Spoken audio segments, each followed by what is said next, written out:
boards. So these are all part of the personnel that compose the team. Then I have the whole fleet of Guatemalans. I have 77 Guatemalan students and specialists involved. So.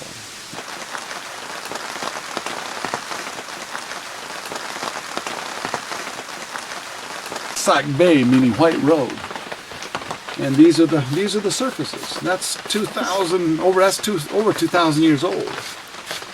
And those are stone. Really No, that's smooth. smooth. Stucco. It's lime cement. Oh. It's lime cement. It's lime. No beasts of burden. We have no horses, no oxen, no donkeys.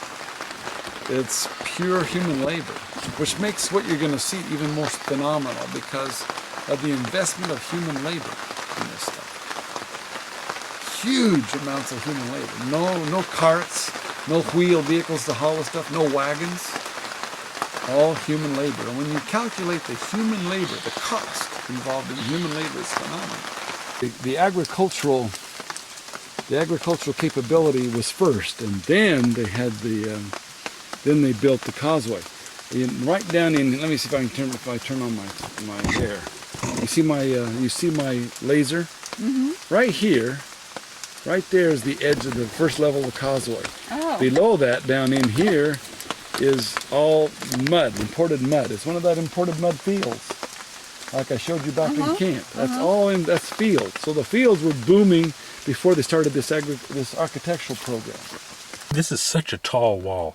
Do you think they dug out in front of it, or was this a natural formation? No, they elevated it.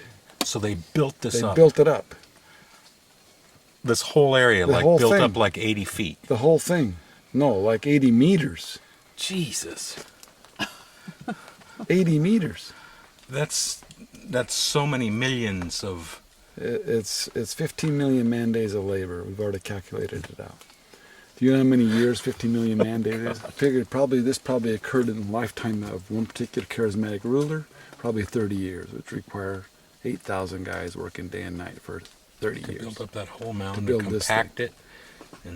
And build the floors. And now when we calculate the volume, I don't include these. Because these are added. They're still pretty classic, but they're added. What we're concerned with is this level, and this, because it's all built the same way from the get-go. It was all designed and planned in the beginning, which is now gone because it's been exposed for 2,000 years.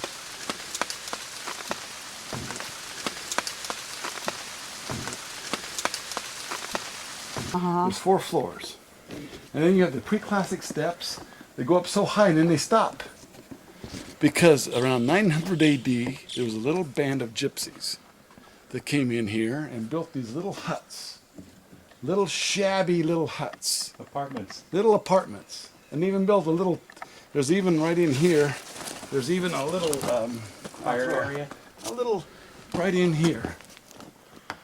Right there they built a little cave into the building to store their stuff. Put a little palm thatch roof on it.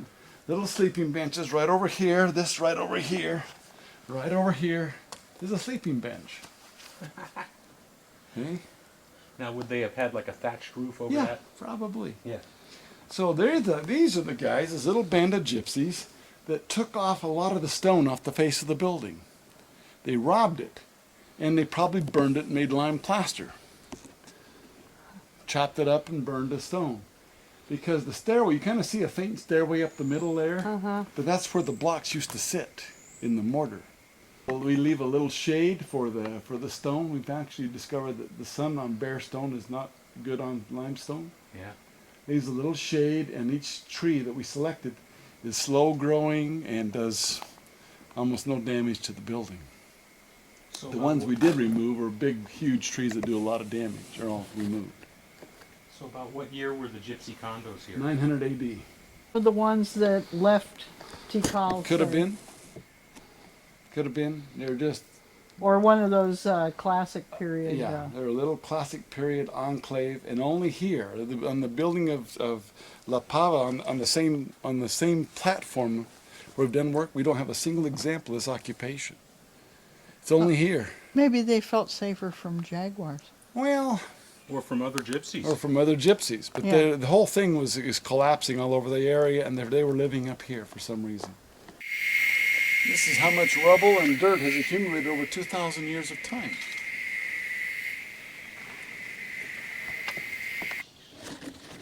Nobody was here for 1,000 years maintaining this or doing stuff. This is the amount of rubble that accumulated before these guys even got here. See?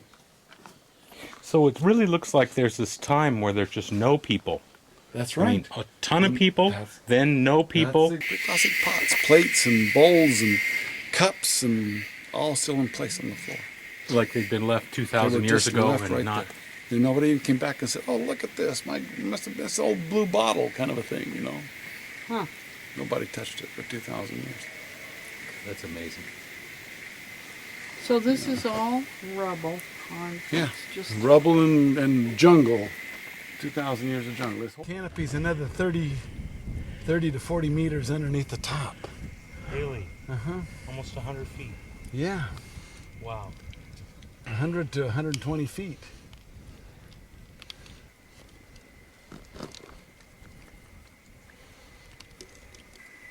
now way in the distance. Not a over here. girl. Now you're getting to the subject I gotta explain to you. You've got good eyes. I mean, That's Team Tall.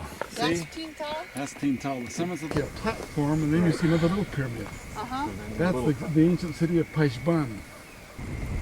This is all linked by huge causeway systems. And so there were rivers essentially in between? No, No, swamps. just swamps. Yeah, that's swamps. On the other side of this upland ridge, you drop down into a swamp system, and then you see the pyramid, the big pyramid of Nak Bay. You go over to the right, and then come this way, you see another pyramid. That's the city of La Isla. There's cities all over here, all linked together by these causeways. And this is the largest ancient city we have in the Western Hemisphere. And what we're trying to save is the system that supports it. The system. The example I always use is like, look at this little hand. Let's take this little hand of yours. Oh, we're going to take care of it. We're going to bathe it. We're going to wash it and caress it. But the rest, we're going to abuse. We're going to beat it. We're not going to give it any water or food. Okay? That's what's being done now. Okay. What happens if we abuse this? What happens to the hand? Oh, It's gone. It's gone. If this dies, this has to die. yeah. And this little hand is this little national park they have right now out here. It's the system that gives it its life. And what we're trying to save is the system. So are there any pyramids that are across the border in Mexico from here? Not from here. But if you look on But the yeah, far- there are. There's Calakmul. All right, there's Calakmul, but